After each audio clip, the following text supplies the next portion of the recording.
Quando si dice che questo referendum appunto dovrebbe penalizzare anche il Nord, cosa si intende? Cioè Guardi,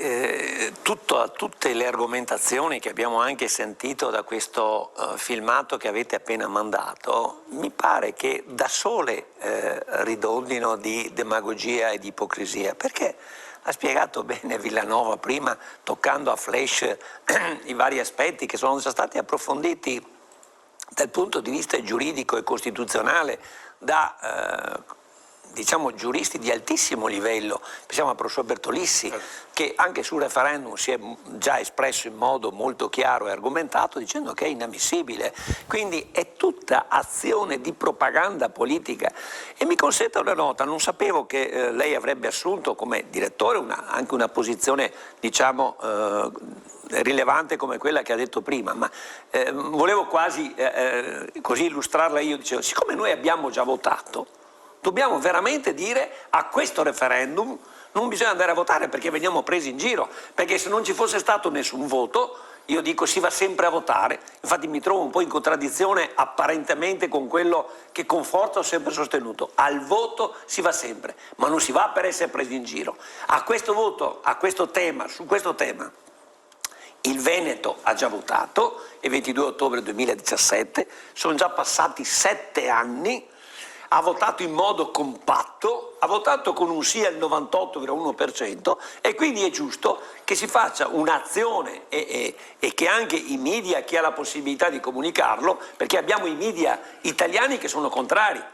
ecco, si scelga di dire di non andare a votare, non perché siamo contrari al voto, ma perché il Veneto ha già votato. È un argomento fortissimo, quindi non vado a farmi prendere in giro su un tema sul quale mi sono già espresso. Quindi benissimo, grazie a Media Nord-Est che ha questa scelta, lo faremo tutti noi, spero. Quelli che hanno votato dovrebbero farlo il 22 ottobre 2017, perché questa veramente è una presa in giro, non è l'esercizio di un atto democratico, è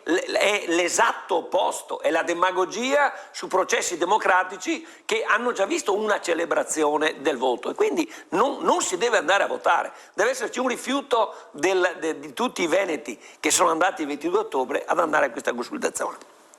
Gli argomenti sono speciosi, però direttore, qualche giorno fa e costantemente, importanti quotidiani italiani, parlo del Corriere della Sera, con Goffredo Buccini, il titolo era a tutta pagina ripensamento necessario, cita addirittura la legge 16 del 2014 del Veneto per i 2 referendum, uno sull'autonomia e l'altro sull'indipendenza, dicendo ecco vedete è sotteso al percorso dell'autonomia differenziata un obiettivo indipendentista. Io vorrei dire grazie, siete voi che lo provocate a questo punto, siete voi che ci costringete ad assumerci le responsabilità che ci volete impedire di assumerci, perché questo è l'assurdo. Per non ripetere le cose che ha detto Villanova, ma per enfatizzare le ragioni sottostanti, qui c'è l'obiettivo di una certa realtà che poi centralista per antonomasia, per missione vorrei quasi a dire, che vuole portarci diciamo tutti a un livello di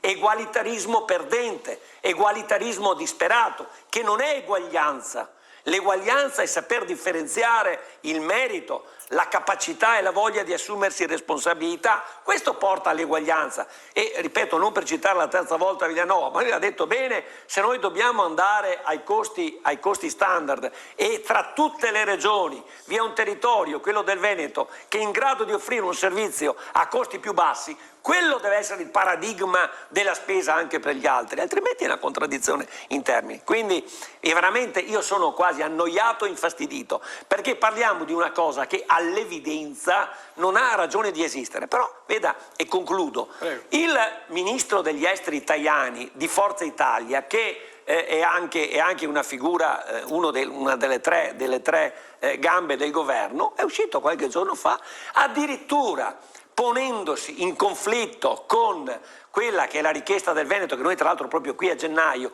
appena è uscita la questione, abbiamo posto con forza, dico ok, ci vogliono rallentare con le materie dei LEP, con le 14 LEP, le 9 che non hanno i LEP, avanti tutta. Adesso viene fuori uno che la maggioranza è il governo, ma quelli in Veneto che voteranno Forza Italia o che hanno votato, che hanno simpatia, dovrebbero dissociarsi immediatamente. Cioè questo con argomenti speciosi, andatevela a vedere alla lettera che ha inviato a Calderoli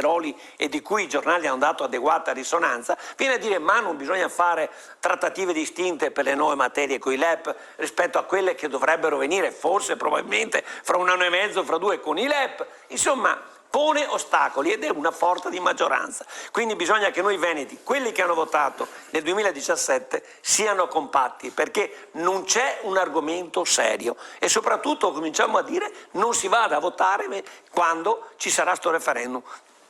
Già gli italiani non vanno perché alle europee siamo andati poco sotto del 50%, figurarsi se andranno a votare a questo referendum. Però i veneti dovrebbero farlo, dovremmo dare un 98,1% di no al voto, che diventa una cosa politicamente ingombrante, non riuscirebbero più ad avere risposte adeguate. Questa è la nostra posizione.